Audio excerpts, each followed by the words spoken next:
കഴിഞ്ഞ ദിവസം നമ്മൾ ടെക് ഫോർ ബേബീസിൻ്റെ വീഡിയോയിൽ ചാറ്റ് എങ്ങനെ വർക്ക് ചെയ്യുമെന്ന് പറഞ്ഞു. അപ്പോൾ ചാറ്റ് വർക്ക് ചെയ്യുന്ന കാര്യം പറഞ്ഞപ്പോൾ ദിൽഷാദിനും ഫൈസലിനൊക്കെ ഒരു ഡൗട്ട്. വീഡിയോ കോളിൻ്റെ അവസ്ഥ എന്താണ്? വീഡിയോ കോൾ ചെയ്യുമ്പോൾ സേഫ് ആണോ? വീഡിയോ കോളിന് എന്തെങ്കിലും ചോരോ എന്നൊക്കെ ഉള്ളൊരു സംശയമുണ്ട്. അപ്പോൾ ആ സംശയം നമ്മൾ ഈ വീഡിയോയിൽ തീർക്കാൻ പോവാണ്. എങ്ങനെയാണ് വീഡിയോ കോൾ വർക്ക് ചെയ്യുന്നത്? ഇപ്പോൾ ചാറ്റ് വർക്ക് ചെയ്യുന്നത് ഞാൻ വരച്ച് കാണിച്ചു തന്നു. ഇങ്ങനെ IP ന്ന് ഇങ്ങനെ മെസ്സേജ് പോകണം, മെസ്സേജ് എത്തണം, സെർവർ വേണം എന്നൊക്കെ കഥയൊക്കെ പറഞ്ഞു തന്നു. അപ്പോൾ എങ്ങനെ video call work? Video call അതേപോലെ തന്നെയാണ് വർക്ക് ചെയ്യണത്. അപ്പോൾ എൻ്റെ വീഡിയോ ചോരാൻ സാധ്യതയുണ്ടോ എന്നുള്ളൊരു പേടിയുണ്ട്. അപ്പോൾ ആ ഒരു സംശയമാണ് നമ്മൾ ഇന്ന് മാറ്റാൻ പോകുന്നത്. ഇത് കഴിഞ്ഞാൽ നമ്മൾ Node.js ആൻഡ്രോയിഡൊക്കെ വരുന്ന സമയത്ത് നമ്മൾ Node.js പൈത്തണൊക്കെ വെച്ചിട്ട് നമുക്ക് എന്ത് ചെയ്യണം? വീഡിയോ ആപ്ലിക്കേഷൻസ് ഉണ്ടാക്കണം. ഉണ്ടാക്കുന്നതിന് മുന്നുള്ളൊരു ബേസിക് അണ്ടർസ്റ്റാൻഡിങ് മാത്രമാണ് നമ്മൾ ഇന്ന് പറയുന്നത്. ഈ സംഭവം നമുക്ക് ചെയ്യാനുള്ളതാണ്. Node.js എക്സ്പ്രസ് കഴിഞ്ഞാൽ, അതേപോലെ പൈത്തൺ ജാങ്കോ കഴിഞ്ഞാൽ, അതേപോലെ ഫ്ലട്ടറും റിയാക്ട് നേറ്റീവ് ട്യൂട്ടോറിയലൊക്കെ വരുന്ന സമയത്തൊക്കെ നമുക്ക് എന്ത് ചെയ്യണം? വീഡിയോ കോൾ ആപ്ലിക്കേഷൻസും കാര്യങ്ങളൊക്കെ ഉണ്ടാക്കണം. ഇപ്പോൾ നമ്മൾ PUBG പോലൊക്കെ റിയൽ ടൈം ആപ്ലിക്കേഷൻസ് ഒക്കെ ഉണ്ടല്ലോ, ഒരുപാട് പേര് ഒരുമിച്ച് ഗെയിം കളിക്കുന്ന ആപ്ലിക്കേഷൻസ്, ഇതൊക്കെ ഉണ്ടാക്കണമെങ്കിൽ ഈ ഒരു ഐഡിയ അണ്ടർസ്റ്റാൻഡിങ് നല്ല രീതിയിൽ വേണം. ശ്രദ്ധിച്ചിരുന്നു. കഴിഞ്ഞ ദിവസം നമ്മൾ സംസാരിച്ചപ്പോൾ രണ്ട് പേര്, ഇപ്പോൾ നമ്മുടെ ദിൽഷാദും ദിൽഷാദിൻ്റെ ഗേൾ ഫ്രണ്ടും കൂടെ സംസാരിക്കും. ദിൽഷാദിൻ്റെ ഗേൾ ഫ്രണ്ട്സ് എന്ന് പറയണം, പോട്ടെ. ദിൽഷാദും ദിൽഷാദിൻ്റെ ഗേൾ ഫ്രണ്ടും കൂടെ സംസാരിക്കുകയാണെന്ന് വിചാരിക്കുക. ഓക്കെ, ഇത് ദിൽഷാദിൻ്റെ ഗേൾ ഫ്രണ്ട് എക്സ്. ഓക്കെ, ഇത് സെർവറാണെന്ന് നമ്മൾ പറഞ്ഞു. ഓക്കെ, അപ്പോൾ ചാറ്റ് ചെയ്യുന്ന സമയത്ത് നമ്മൾ ഇവിടുന്ന് ഒരു ഹായ് മെസ്സേജ് എന്ത് ചെയ്യുമെന്ന് പറഞ്ഞാൽ നമ്മൾ പറഞ്ഞിട്ടുണ്ടായിരുന്നു, മെസ്സേജ് ഇങ്ങോട്ട് അയക്കും, ആ മെസ്സേജ് സെർവർ എന്ത് ഇങ്ങോട്ട് അയക്കും എന്ന് പറഞ്ഞിട്ടുണ്ടായിരുന്നു. അതിനൊരു ട്രിക്ക് ഉണ്ടെന്ന് പറഞ്ഞിട്ടുണ്ടായിരുന്നു. അവിടെയാണ് ഞാൻ പുഷ് നോട്ടിഫിക്കേഷനും അല്ലെങ്കിൽ ചാറ്റിൻ്റെ കുറച്ച് പ്രോട്ടോകോൾസും കാര്യങ്ങളൊക്കെ നമ്മൾ സംസാരിച്ചിട്ടുണ്ടായിരുന്നു. അപ്പോൾ അത് കാണാത്ത ആൾക്കാർ വേഗം ആ വീഡിയോ, ഈ വീഡിയോയുടെ ഡിസ്ക്രിപ്ഷനിലുണ്ട്, അതിൻ്റെ ലിങ്ക് ഉണ്ട്. അത് വാച്ച് ചെയ്തിട്ട് മാത്രം ഇത് കാണുന്നാലേ മനസ്സിലാവുള്ളൂ. അല്ലെങ്കിൽ ഞാൻ അതിനെ ബന്ധപ്പെടുത്തി പലതും പറയുമ്പോൾ നിങ്ങൾക്ക് മനസ്സിലാവില്ല. അപ്പോൾ അതൊന്ന് വാച്ച് ചെയ്യാം. അപ്പോൾ ഈ മെസ്സേജ് ഇങ്ങോട്ട് വരും. അവിടെ ഞാനൊരു ചോദ്യം ചോദിച്ചപ്പോൾ പലർക്കും ഒരു മിസ്അണ്ടർസ്റ്റാൻഡിങ് ഉണ്ടായിട്ടുണ്ട്. അതായത് ഞാൻ ചോദിച്ചൊരു ചോദ്യം എന്ന് വെച്ചാൽ പുഷ് നോട്ടിഫിക്കേഷൻ എങ്ങനെയാണ് ഇങ്ങോട്ട് എത്തിക്കുക എന്നുള്ളൊരു ചോദ്യം ഞാൻ ചോദിച്ചിട്ടുണ്ടായിരുന്നു. അപ്പോൾ പലരും പറഞ്ഞു അതിൻ്റെ API കീ അത് ഇതെന്നൊക്കെ പറഞ്ഞു. അതെല്ലാവർക്കും അറിയടോ. ഞാൻ അതല്ല ചോദിച്ചത്. ഞാൻ API കീയോ അല്ലെങ്കിൽ അത് കോൺഫിഗർ ചെയ്യുന്ന കാര്യങ്ങളല്ല ചോദിച്ചത്. നമ്മൾ പറഞ്ഞു ഒരു IP ഇല്ലാതെ എങ്ങനെ എത്തിക്കാൻ പറ്റും, ഇതാണ് എൻ്റെ ചോദ്യം ഉണ്ടായിരുന്നത്. അല്ലെങ്കിൽ ആ കറണ്ട് IP നമുക്ക് അറിയില്ല, അപ്പോൾ എങ്ങനെ എത്തിക്കാൻ പറ്റും എന്നുള്ളതാണ് ചോദ്യം ഉണ്ടായിരുന്നത്. അപ്പോൾ പുഷ് നോട്ടിഫിക്കേഷൻ്റെ ഉള്ളിൽ വർക്കിംഗ് ആണ് ചോദിക്കുന്നത് ഞാൻ. അല്ലാതെ പുഷ് നോട്ടിഫിക്കേഷൻ്റെ കോൺഫിഗറേഷൻ മറ്റേ ഫയർ ബേസിൽ കോൺഫിഗർ അതെല്ലാവർക്കും അറിയാം. ഓക്കെ, അപ്പോൾ അതാണ് ഞാൻ ചോദിച്ചത്. പുഷ് നോട്ടിഫിക്കേഷൻ്റെ ഉള്ളിൽ വർക്കിംഗ് എങ്ങനെയാണ്? ഇൻ്റർനെറ്റിൽ ഫുള്ളി കണക്റ്റഡ് ആയിരിക്കുമ്പോൾ നമ്മൾ പറഞ്ഞ XMPP ആയാലും സിപ്പ് ആയാലും വെബ് സോക്കറ്റ് ആയാലും എന്താ നമ്മൾ പറഞ്ഞത്, ഭയങ്കര ഡാറ്റ ചാർജ് കണക്റ്റഡ് ആയിരിക്കും. സോക്കറ്റ് ആയതുകൊണ്ട് തന്നെ കണക്റ്റഡ് ആയിട്ടിരിക്കുകയാണ്. അപ്പോൾ പ്രോബ്ലമാണ്. അപ്പോൾ അത് പറ്റില്ല, നമുക്ക് കണക്റ്റഡ് ആയിരിക്കാൻ പറ്റത്തില്ല എന്ന മെസ്സേജ് എത്തിക്കുകയും വേണം. അപ്പോൾ തന്നെ ഇവിടുന്ന് ദിൽഷാദ് ഒരു ഹായ് അയക്കുമ്പോൾ തന്നെ എന്ത് ചെയ്യണം? അപ്പുറത്തെ ആൾ ഫോൺ സ്റ്റാൻഡ് ബൈ മൂഡിലാണെങ്കിൽ പോലും എന്ത് ചെയ്യണം? അയാൾ ആ ഫോൺ എന്ത് ചെയ്യണം? ലൈറ്റായിട്ടോ അല്ലെങ്കിൽ വൈബ്രേഷനായിട്ടോ എന്ത് ചെയ്യണം? അത് ഉണരണം. ഒന്നുകൂടി ക്ലിയർ ആയിട്ട് പറഞ്ഞുതരാം. അതായത് നമ്മൾ ഇവിടുന്ന് ദിൽഷാദ് ഒരു മെസ്സേജ് അയക്കുമ്പോൾ ഈ മെസ്സേജ് ഇവിടെ എത്തുന്നത് എങ്ങനെയാണെന്ന് നമ്മൾ ചോദിച്ചിട്ടുണ്ടായിരുന്നത്. നമ്മൾ സാധാരണ പറഞ്ഞ എന്താ, HTTPയിൽ ഒരു റിക്വസ്റ്റ് വന്നാൽ റെസ്പോൺസ് വരുള്ളൂ എന്നുള്ളതാണ്. ഇവിടെ എക്സിൽ നിന്നൊരു റിക്വസ്റ്റ് വരുന്നില്ല, വരാതെയാണ് മെസ്സേജ് ഇവിടെ എത്തേണ്ടത്. അപ്പോൾ പുഷ് നോട്ടിഫിക്കേഷൻ എങ്ങനെ അവിടെ എത്തിക്കും എന്നുള്ളതാണ് ക്വസ്റ്റ്യൻ. കുറച്ച് ട്രിക്ക് ഉണ്ട്, പഠിച്ചു നോക്കും. ഇനി നമുക്ക് ആദ്യം വീഡിയോ കോളിന് മുന്നേ പിക്ചർ മെസ്സേജിൻ്റെ കാര്യം പറയാം. പിക്ചർ മെസ്സേജ് എങ്ങനെ പോകുന്നത്? ഇപ്പോൾ ദിൽഷാദ് ഒരു പിക്ചർ മെസ്സേജ്, ദിൽഷാദിൻ്റെ ഒരു ഫോട്ടോ സെൽഫി എടുത്തിട്ട് ഗേൾ ഫ്രണ്ടിനെ അയക്കാമെന്ന് വിചാരിക്കാം. അപ്പോൾ ദിൽഷാദ് അയക്കുമ്പോൾ ഇത് സെർവറിലോട്ടൊരു കോപ്പി പോകും, നേരെ കണക്ഷൻ ഇങ്ങോട്ട് പോകും. ഓക്കെ, സെർവറിൽ കണക്ഷൻ എത്തി, ഇമേജ് ഇവിടെ എത്തി. അത് കഴിഞ്ഞ് എന്ത് ചെയ്യും? ഈ ഇമേജ് എന്ത് ചെയ്യും? ഇങ്ങോട്ട് സെൻഡ് ചെയ്യും. ദിൽഷാദിൻ്റെ ഗേൾ ഫ്രണ്ടിൻ്റെ ഫോണിലോട്ട് ഇമേജ് എത്തി. ഓക്കെ, അപ്പോൾ അതിൻ്റെ അക്നോളജ്മെൻറ്റ് പറഞ്ഞാൽ എന്താണ്? നമ്മൾ സാധാരണ ഈ മെസ്സേജ് ഇവിടെ എത്തിക്കഴിഞ്ഞാൽ, സെർവറിൽ എത്തിക്കഴിഞ്ഞാൽ എന്തുണ്ട്? ഇവിടെ നിന്ന് റിക്വസ്റ്റായിട്ട് സെർവറിലോട്ട് കോൾ ചെയ്തു. അപ്പോൾ സെർവറിൽ എത്തിക്കഴിഞ്ഞാൽ നമുക്കൊരു ടിക്ക് മാർക്ക് വരാറില്ലേ? അതെന്താണ് ശരിക്കും? ഈ സെർവറിൽ നിന്നൊരു അക്നോളജ്മെൻറ്റ് കിട്ടുകയാണ്. അക്നോളജ്മെൻറ്റ് പറഞ്ഞു കഴിഞ്ഞാൽ അവിടെ എത്തി എന്നുള്ളൊരു അറിയിപ്പ് ഇങ്ങോട്ട് കിട്ടുകയാണ്. ഓക്കെ, അപ്പോൾ ആ ഒരു അറിയിപ്പ് കിട്ടിയപ്പോഴാണ് ടിക്ക് മാർക്ക് വന്നത്. ഇനി അതുപോലെ അടുത്ത അപ്പുറത്തേക്ക് എത്തുമ്പോഴാണെങ്കിലോ 2 ടിക്ക് മാർക്ക് വരുന്നത് കണ്ടിട്ടില്ലേ? അതായത് ആ എൻഡിലെത്തി, അവിടുന്ന് ഒരു അക്നോളജ്മെൻറ്റ് ഇങ്ങോട്ട് വന്നു, അക്നോളജ്മെൻറ്റ് ഇവിടെ എത്തിയപ്പോഴാണ് എന്ത് 2 ടിക്ക് മാർക്ക് വന്നത്. ഇതൊക്കെ കോഡ് ചെയ്ത് ചെയ്യണം കേട്ടോ, നമ്മൾ കോഡ് ചെയ്ത് ഉണ്ടാക്കുമ്പോൾ. ഇനി അത് കഴിഞ്ഞിട്ടോ ഇവിടെ ഗേൾ ഫ്രണ്ട് റീഡ് ചെയ്ത് കഴിഞ്ഞാലോ ഗേൾ ഫ്രണ്ട് റീഡ് ചെയ്ത് കഴിഞ്ഞാലും അതേപോലെ തന്നെ ഒരു ബ്ലൂ കളർ വരാറില്ല, അതും ഒരു അക്നോളജ്മെൻ്റ് ആണ്. അപ്പോൾ ഇതൊക്കെ നമ്മൾ കോഡ് എഴുതി ഉണ്ടാക്കിയാലാണ് ഈ ചാറ്റ് ആപ്ലിക്കേഷൻസ് ഒക്കെ അങ്ങനെ വർക്ക് ചെയ്യുള്ളൂ. എങ്ങനെ വേണമെന്നുള്ളതിനെ കോഡ് എഴുതി ഉണ്ടാക്കണം. ഇനി ഇപ്പോൾ ഈ കേസിൽ പിക്ചർ മെസ്സേജ് ഇങ്ങനെ പോകുന്ന സമയത്ത് പിക്ചർ മെസ്സേജ് ഇവിടുന്ന് പോയി ഇവിടെ ഒരു കോപ്പി ഇവിടെ സ്റ്റോർ ചെയ്യുന്നുണ്ട്, അത് കഴിഞ്ഞാണ് ഇങ്ങോട്ട് പോകുന്നത്. അപ്പോൾ ഒരാൾ സെർവർ ഹാക്ക് ചെയ്ത് കഴിഞ്ഞാൽ ആ ഇമേജ് കിട്ടില്ലേ, അല്ലെങ്കിൽ ഈ സെർവർ ഹാക്ക് ചെയ്യുക, അല്ലെങ്കിൽ ഇവിടെ നിന്നൊക്കെ എന്ത് ചെയ്യാൻ പറ്റും, നമുക്ക് ആ ഇമേജിൻ്റെ ഡാറ്റ എന്ത് ചെയ്യാൻ പറ്റും, എങ്ങനെയെങ്കിലും ഹാക്ക് ചെയ്യാൻ പറ്റുന്ന രീതിയിൽ. അത്രയും സെക്യൂർ ആണ് പറ്റില്ല, എന്നാൽ പോലും എന്ത് ചെയ്യുക, ഒരു ഇതൊക്കെ ചില ഡാറ്റാസൊക്കെ ഹാക്ക് ചെയ്യാറുണ്ട്. അല്ലെങ്കിൽ ചിലപ്പോൾ ആ സെർവർ കോൺഫിഗർ ചെയ്ത ആൾക്കാർക്ക് എന്താ ചെയ്യുക, നമുക്കത് നോക്കാൻ പറ്റും എന്ത് പിക്ചറാണെന്നുള്ളത്. അപ്പോൾ നമ്മളൊക്കെ സെർവർ ഡെവലപ്പ് ചെയ്ത സമയത്ത് നമ്മൾ ഉണ്ടാക്കുന്ന സമയത്ത് എന്ത് ചെയ്യും, പിന്നെ സെക്യൂരിറ്റി ലെയറൊക്കെ ആഡ് ചെയ്യുക, അതിന് മുന്നേ എന്താണ് നമുക്ക് ആ ഇമേജ് കാണാനൊക്കെ പറ്റും. അപ്പോൾ ആരാണോ സെർവർ കോൺഫിഗർ ചെയ്യുന്നത് അവർക്ക് കാണാനുള്ള ഓപ്ഷനും ഉണ്ട്. വേണമെങ്കിൽ അവരുടെ ഡെവലപ്പേഴ്സ് ആ രീതിയിലൊക്കെ ചെയ്യുകയാണെങ്കിൽ അവർക്ക് ആ ഇമേജ് കാണാനുള്ള ഓപ്ഷൻ ഉണ്ട്. അപ്പോൾ ഇവിടുന്ന് ഇത് എന്ത് ചെയ്യുക, നമുക്ക് എന്ത് ചെയ്യുക, ആ ഒരു നഷ്ടപ്പെടാൻ അല്ലെങ്കിൽ എന്ത് ചെയ്യുക, ഹാക്ക് ചെയ്യാനുള്ള ചാൻസ് കൂടുതലാണ് പിക്ചർ മെസ്സേജ് പോകുമ്പോൾ. എന്നാൽ വീഡിയോ കോളിൻ്റെ കേസിൽ ആ ഒരു പ്രശ്നമില്ല. അതെങ്ങനെയാണെന്ന് വെച്ചാൽ വീഡിയോ കോളിനൊരു പ്രത്യേകത ഉണ്ട്. വീഡിയോ കോൾ ചെയ്യുന്നത് ഒരിക്കലും ഇങ്ങനെ സെർവറിലൂടെ പോയി ഇവിടെ ഒരു കോപ്പിക്ക് പേസ്റ്റ് ചെയ്ത് എന്നിട്ട് ഇങ്ങോട്ട് പോവുകയല്ല ചെയ്യണത്. വീഡിയോ കോൾ സംഭവിക്കുന്നത് പീർ ടു പീർ കണക്ഷനാണ്. പീർ ടു പീർ എന്ന് പറയും. അതായത് ദിൽഷാദും ഗേൾ ഫ്രണ്ടും ഡയറക്റ്റ് എന്ത് ചെയ്യുകയാണ്, ഡാറ്റ ട്രാൻസ്ഫർ ചെയ്തുകൊണ്ടിരിക്കുകയാണ്. ഇതിൻ്റെ ഇടയ്ക്ക് സെർവറില്ല. ഈ പീർ ടു പീർ എന്ന് പറയുമ്പോൾ നിങ്ങൾക്കൊരു സംശയം ഉണ്ടാവും. അപ്പോൾ നമ്മൾ ഇതുവരെ പറഞ്ഞത് ദിൽഷാദിനും ഇവർക്കും ഡയറക്റ്റ് അങ്ങോട്ടും ഇങ്ങോട്ടും മെസ്സേജ് അയക്കാനുള്ള ഓപ്ഷൻ ഇല്ല, മെസ്സേജ് അയക്കാൻ IP അറിയണ്ടേ, പിന്നെ എങ്ങനെയാണിത് വർക്ക് ചെയ്യുക എന്നൊക്കെയുള്ള ഡൗട്ട് ഉണ്ടാവും അല്ലേ. ഇപ്പോൾ എന്താ പറയുക, നമുക്ക് ഇതേപോലെ ഒരു 100 ആൾക്കാരെ വീഡിയോ കോൾ ചെയ്യണമെങ്കിൽ അവരുടെ എല്ലാം IP നമുക്ക് കൊണ്ടുവന്ന് വയ്ക്കാൻ പറ്റുമോ? അപ്പോൾ എങ്ങനെയാണ് ഈ IP ദിൽഷാദ്, അതായത് ഗേൾ ഫ്രണ്ടിൻ്റെ IP ദിൽഷാദിന് കിട്ടുന്നത്?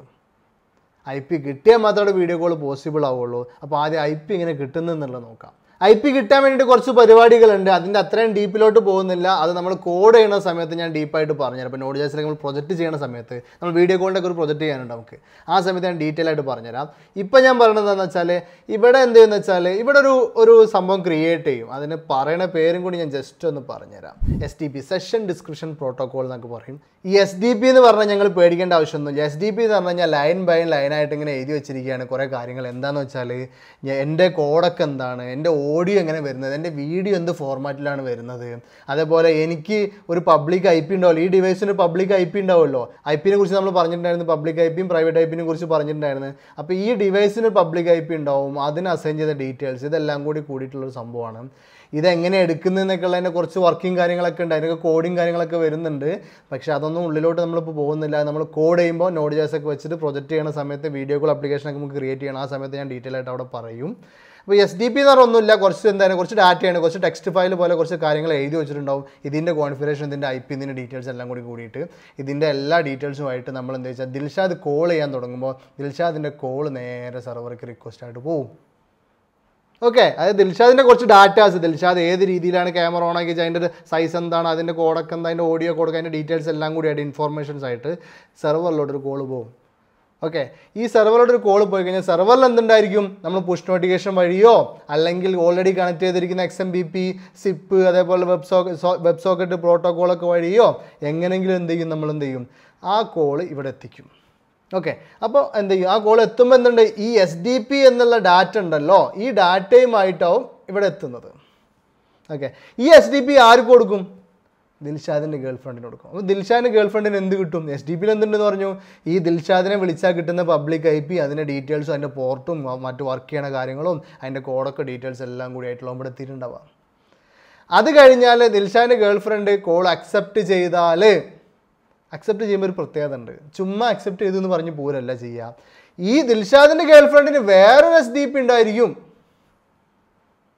മനസ്സിലാവുണ്ടോ? അതായത് ദിൽഷാദിൻ്റെ ഗേൾ ഫ്രണ്ടിൻ്റെ IP എന്താണ്, അതിൻ്റെ പബ്ലിക് IP എന്താണ്, അതിൻ്റെ കോഡൊക്കെ എന്താണ്, അതിൻ്റെ ഡീറ്റെയിൽസ് എന്താണ് എന്ന്, അതിൻ്റെ സെക്യൂരിറ്റി മെക്കാനിസം, എൻക്രിപ്ഷനോ അതിൻ്റെ കീയോ കാര്യങ്ങളൊക്കെ ഉണ്ടെങ്കിൽ ഇതെല്ലാം കൂടിയിട്ട് ഒരു SDP ഉണ്ടായിരിക്കും. ഈ SDP എന്ത് ചെയ്യുമെന്ന് വെച്ചാൽ അക്സെപ്റ്റ് ചെയ്യുമ്പോൾ തിരിച്ച് ഇങ്ങോട്ട് സെർവറിലേക്ക് കോൾ ചെയ്യും. ആ SDP നേരെ ഇവിടെ എത്തിക്കും. ഇതുവരെ വീഡിയോ കാണാൻ തുടങ്ങിയിട്ടില്ല കേട്ടോ, ഇവർ തിരിച്ച് അങ്ങോട്ടും ഇങ്ങോട്ട് കാണാൻ തുടങ്ങിയിട്ടില്ല. ആദ്യം SDP ഇവിടെ എത്തിയപ്പോൾ സെർവറിൽ എന്തായി, ഇവിടെ എത്തി, സെർവർ ഗേൾ ഫ്രണ്ടിനെ എത്തിച്ചു, ഇവിടെ റിങ് ചെയ്യാൻ തുടങ്ങി കോൾ അക്സെപ്റ്റ് ചെയ്യുന്ന സമയത്ത് ഈ SDP-യുമായിട്ട് ഇങ്ങോട്ട് വരും, ഈ SDP ഇവിടെ എത്തും. ഈ രണ്ട് SDP സെഷൻ ഡിസ്ക്രിപ്ഷൻ പ്രോട്ടോകോൾ എന്ന് വെച്ചാൽ ഒരു ടെക്സ്റ്റ് ഫയൽ, കുറച്ച് ഡാറ്റ, അതായത് ചാറ്റ് ചെയ്യുമ്പോൾ കുറച്ച് ഡാറ്റ അയക്കില്ല, അതേപോലെ തന്നെ കുറച്ച് ഡാറ്റ, ഈ ഡാറ്റ അവിടെയും ഇവിടെ എത്തിക്കഴിഞ്ഞാൽ പിന്നെ നമുക്ക് എന്ത് ചെയ്യണം എന്ന് വെച്ചാൽ ഇവിടെ എന്തായി ഗേൾ ഫ്രണ്ട്, അതായത് ദിൽഷാദിൻ്റെ ഗേൾ ഫ്രണ്ടിൻ്റെ SDP ഇവിടെ ഉണ്ട്, അതേപോലെ ദിൽഷാദിൻ്റെ SDP ഇപ്പുറത്തും ഉണ്ട്. അപ്പോൾ എന്ത് സംഭവിച്ചു, ഇവരെ പബ്ലിക് IP ഇവിടെ എത്തി, ഇവരെ പബ്ലിക് IP ഇവിടെ എത്തി, ആ കോൾ ഇനീഷ്യേറ്റ് ചെയ്തപ്പോൾ ഉള്ളത്.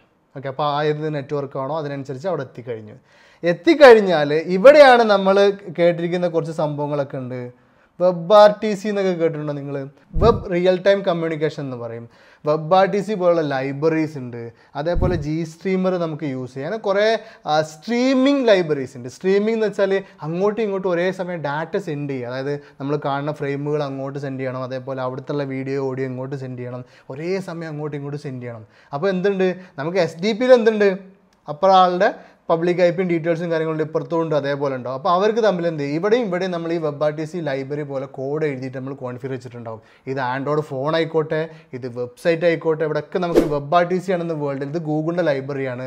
ഇന്ന് വേൾഡിൽ ഏറ്റവും കൂടുതൽ യൂസ് ചെയ്യണ ഈ വീഡിയോ കോൾ ഇങ്ങനത്തെ കാര്യങ്ങൾക്ക് വേണ്ടി യൂസ് ചെയ്യുന്ന ലൈബ്രറിയാണ് WebRTC. WebRTCയിലോട് ഈ ഡാറ്റ നമ്മൾ കൊടുക്കും, ഈ SDP ഡാറ്റ കൊടുക്കും. പിന്നെ WebRTC ഹാൻഡിൽ ചെയ്യും ഈ കോള്. WebRTC എന്ത് ചെയ്യും, പീർ ടു പീർ ഡാറ്റ അങ്ങോട്ടും ഇങ്ങോട്ടും സെൻഡ് ചെയ്തുകൊണ്ടേയിരിക്കും. വേറെയും കുറേ ലൈബ്രറീസ് ഉണ്ട് ക്ലയൻറ്റ് സൈഡിൽ, അതായത് ഈ ആൻഡ്രോയിഡ് ഫോണിലോ ഐഫോണിലോ അല്ലെങ്കിൽ വെബ്സൈറ്റിലോ ഇതേപോലെ എന്ത് ചെയ്യുക, വർക്ക് ചെയ്യാൻ വേണ്ടിയുള്ള കുറേ ലൈബ്രറീസും ഉണ്ട്. നല്ല ഫേമസ് ആയിട്ടിരിക്കുന്ന ലൈബ്രറിയാണ് WebRTC. ഓപ്പൺ സോഴ്സ് ആണ്, ഫ്രീ ആണ്. നമുക്കിതൊക്കെ വെച്ചിട്ട് ഈ പ്രോട്ടോക്കോളും സിഗ്നലിങ്ങും XMPP സിപ്പൊക്കെ വെച്ചിട്ടുള്ള വലിയൊരു പ്രൊജക്റ്റൊക്കെ ചെയ്യണം. അത് കഴിഞ്ഞ് നിങ്ങൾക്ക് ആർക്കും വീഡിയോ കോളിൻ്റെ വാട്സാപ്പ് പോലുള്ള അപ്ലിക്കേഷൻസോ അല്ലെങ്കിൽ സൂം കോളിനെ പോലുള്ള അപ്ലിക്കേഷൻസോ ഒക്കെ നിങ്ങൾക്ക് സ്വന്തമായിട്ട് ഉണ്ടാക്കാൻ പറ്റും. അതേപോലെ വീഡിയോ കോൾ വെച്ചിട്ടുള്ള ഗെയിമുകളൊക്കെ പുതിയത് ക്രിയേറ്റ് ചെയ്യാനൊക്കെ ഈ ഒരു സാധനം കോഡ് എഴുതുമ്പോൾ നിങ്ങൾക്ക് ചെയ്യാൻ പറ്റും. ഇതിൻ്റെ ബേസിക് കൺസെപ്റ്റാണ് പറഞ്ഞത്. SDP പോലുള്ള ഡാറ്റ അങ്ങോട്ടും ഇങ്ങോട്ടും വിട്ട് കഴിഞ്ഞാൽ പിന്നെ വരുന്ന, അതായത് ആ SDP അപ്പുറത്തും ഇപ്പുറത്തും എത്തിക്കഴിഞ്ഞാൽ പിന്നെ SDP ഇതേപോലെ ലൈബ്രറിയിലോട്ട് ക്ലയൻറ്റ് സൈഡിൽ കൊടുത്തു കഴിഞ്ഞാൽ പിന്നെ കോള് പീർ ടു പീർ ആണ്, IP ടു IP പോയിക്കോളും. അപ്പോൾ എന്താണ് ഇവൻ്റെ, അതായത് ദിൽഷാദിൻ്റെ വീഡിയോസ് പറഞ്ഞു കഴിഞ്ഞാൽ ഫോട്ടോസിൻ്റെ ഒരു വീഡിയോ പറഞ്ഞാൽ എന്താണ്, നമ്മൾ പറയാറില്ലേ ഒരു വീഡിയോ പറഞ്ഞു കഴിഞ്ഞാൽ എന്താണ്, കുറേ ഫ്രെയിമുകൾ കുറേ പിക്ചറുകൾ കൂടിയിട്ടാണ് ഒരു വീഡിയോ ഉണ്ടാവുന്നത്, കുറേ ഫോട്ടോസ് കൂടിയിട്ടാണ് വീഡിയോ ഉണ്ടാവുന്നത്. അപ്പോൾ എന്താണ്, കണ്ടിന്യൂസ് ആയിട്ട് ഫോട്ടോസ് ഇങ്ങനെ അപ്പുറത്തേക്ക് പോയിക്കൊണ്ടിരിക്കുകയാണ്, അതേപോലെ ഓഡിയോ മെസ്സേജും പോയിക്കൊണ്ടേയിരിക്കുകയാണ്. അപ്പോൾ ഈ രണ്ട് സംഭവം അങ്ങോട്ടും ഇങ്ങോട്ടും പോകുന്നത് പിന്നെ IP ടു IP കമ്മ്യൂണിക്കേഷനാണ്. അപ്പോൾ ഇവിടെ സെർവറിൽ പോകുന്നില്ല. അപ്പോൾ ഇതിൽ ഏതാണ് സെക്യൂർ, ഈ വീഡിയോ കോൾ വഴി പോകുന്നതല്ലേ. ഇവിടെ വീഡിയോ കോൾ അങ്ങോട്ട് പോയി ഇവിടെ അത് എന്ത് ചെയ്യണം, എൻകോഡ് ചെയ്യണം, അങ്ങനെ കുറേ പരിപാടികളുണ്ട് ഇതിന്. അത് കഴിഞ്ഞിട്ട് ഇത് ഇങ്ങോട്ട് സെൻഡ് ചെയ്യണം, അത് ഒരുപാട് ബുദ്ധിമുട്ട്, ടൈം ഡിലേയും വരും. അപ്പോൾ അതുകൊണ്ടാണ് പീർ ടു പീർ കമ്മ്യൂണിക്കേഷന് വേണ്ടിയുള്ള ഇങ്ങനത്തെ WebRTC പോലുള്ള ലൈബ്രറീസ് ഒക്കെ ഉണ്ടാക്കിയിട്ട് വർക്ക് ചെയ്യിപ്പിക്കുന്നത്. അതിന് പുറമെ ഇത് സെക്യൂരിറ്റി കൂടുതലാണ്. ഇവിടെ ഹാക്ക് ചെയ്യാൻ ചാൻസ് എവിടെയാണ്, ഇവിടെ നിങ്ങൾ പേടിക്കേണ്ടത്, നിങ്ങളിപ്പോൾ ദിൽഷാദ് പേടിക്കേണ്ടത് ദിൽഷാദിൻ്റെ ഗേൾ ഫ്രണ്ടിനെ മാത്രമാണ്, അല്ലെങ്കിൽ ഗേൾ ഫ്രണ്ട് പേടിക്കേണ്ടത് ദിൽഷാദിനെ മാത്രമാണ്. എന്താണ്, ഇവിടെ ഇവന് ഫോണിൽ നമുക്ക് എന്ത് ചെയ്യുക, സ്ക്രീൻ റെക്കോർഡ് അതേപോലെ ഫോട്ടോസ് ക്യാപ്ചർ ചെയ്യാനൊക്കെയുള്ള ഓപ്ഷൻസ് ഉണ്ട്. അത് നമ്മൾ വിശ്വസിക്കുന്ന ആൾക്കാർ ഡിപ്പെൻഡ് ചെയ്യും. നിങ്ങൾ ട്രസ്റ്റ്ഫുൾ ആയിട്ടുള്ള ആളെയാണോ നിങ്ങൾ വീഡിയോ കോൾ ചെയ്യുന്നത് ഡിപ്പെൻഡ് ചെയ്യും. ബട്ട് ഇതിന് ഇടയിൽ വരുന്ന ഹാക്കിങ് കുറയും. എന്തുകൊണ്ടാണെന്ന് വെച്ചാൽ സെർവറിലോട്ട് പോയിട്ട് അവിടെ ഒരു കോപ്പി കൊടുക്കുക എന്നുള്ള കാര്യങ്ങളൊന്നും. അപ്പോൾ ഇമേജ് ഫോട്ടോ അയക്കുന്നതിനേക്കാളും എപ്പോഴും നിങ്ങൾക്ക് സെക്യൂരിറ്റി എന്താണ്, വീഡിയോ കോൾ ചെയ്യുന്നതാണ്. വീഡിയോ കോൾ ചെയ്യുമ്പോൾ ഇത് ഏതിലൂടെ പോകുകയെന്ന് പറയാൻ പറ്റില്ല. ഞാൻ പറഞ്ഞിട്ടുണ്ടായിരുന്നു വാട്ടീസ് ഇൻ്റർനെറ്റിൽ കുറേ പാക്കറ്റുകളായിട്ടാണ് ഇങ്ങനെ പോകുകയെന്ന് പറഞ്ഞു. ഈ പാക്കറ്റുകൾ ഒരേ നെറ്റ്വർക്കിലൂടെ ആവില്ല പോവുക, പല നെറ്റ്വർക്കും പല കണക്ഷനുമായിട്ട് അവിടെയും ഇവിടെയൊക്കെ ആയിട്ടും പോവുക. അപ്പോൾ ഒരു സ്പെഷ്യൽ ഏരിയയിൽ നിന്ന് അത് കൺട്രോൾ ചെയ്യാനോ അത് ഹാക്ക് ചെയ്യാനോ ബുദ്ധിമുട്ടായിരിക്കും. ഹാക്ക് ചെയ്യാനുള്ള രണ്ട് വഴിയെന്ന് വെച്ചാൽ ഒന്നെങ്കിൽ ഡിവൈസിലോട്ട് കയറുന്നതിന് മുന്നേ അല്ലെങ്കിൽ ഇവിടെ ഹാക്ക് ചെയ്യാം, അല്ലെങ്കിൽ ഈ യൂസർ ആരാണോ നിങ്ങൾ വിളിക്കുന്നത് അവർക്ക് നിങ്ങൾ എന്ത് ചെയ്യുക, റെക്കോർഡ് ചെയ്യുക, ക്യാപ്ചർ ചെയ്യുക. പക്ഷേ ഈ ഇടയ്ക്കുള്ളവണ ഹാക്കിംഗ് മാക്സിമം ഒഴിവാക്കാൻ പറ്റും വീഡിയോ കോളിൽ. അപ്പോൾ എപ്പോഴും പിക്ചർ മെസ്സേജ് അയക്കുന്നതിനേക്കാളും സേഫ് എന്താണ്, ദിൽഷാദെ ഫൈസലെ മനസ്സിലായില്ലേ എന്താണ്. ഇപ്പോൾ ദിൽഷാദിനും ഫൈസലിനും മനസ്സിലായിട്ടുണ്ടോയെന്ന് വിചാരിക്കുന്നു. പോകുന്നതിന് മുന്നേ ഒരു ഡൗട്ട് ഞങ്ങൾക്ക് തരാം. ഇപ്പോൾ നമ്മൾ പറഞ്ഞു പീർ ടു പീർ കോളാണ്, അതായത് ഒരാൾ അങ്ങോട്ടും ഇങ്ങോട്ടും വിളിക്കുക എന്ന് പറഞ്ഞു. എന്നാൽ ഗ്രൂപ്പ് കോൾ ആകുമ്പോൾ എന്താണ് അവസ്ഥ? ഇതേപോലെ സെർവർ വേണ്ടി വരുമോ, അതോ ഇവർ മാത്രം തമ്മിൽ തന്നെ ഗ്രൂപ്പ് കോൾ ഡിസൈൻ ചെയ്യാൻ പറ്റുമോ? ഒന്ന് ആലോചിച്ച് നോക്കും. സൊല്യൂഷൻ ഉണ്ടെങ്കിൽ കമൻറ്റ് ചെയ്യും.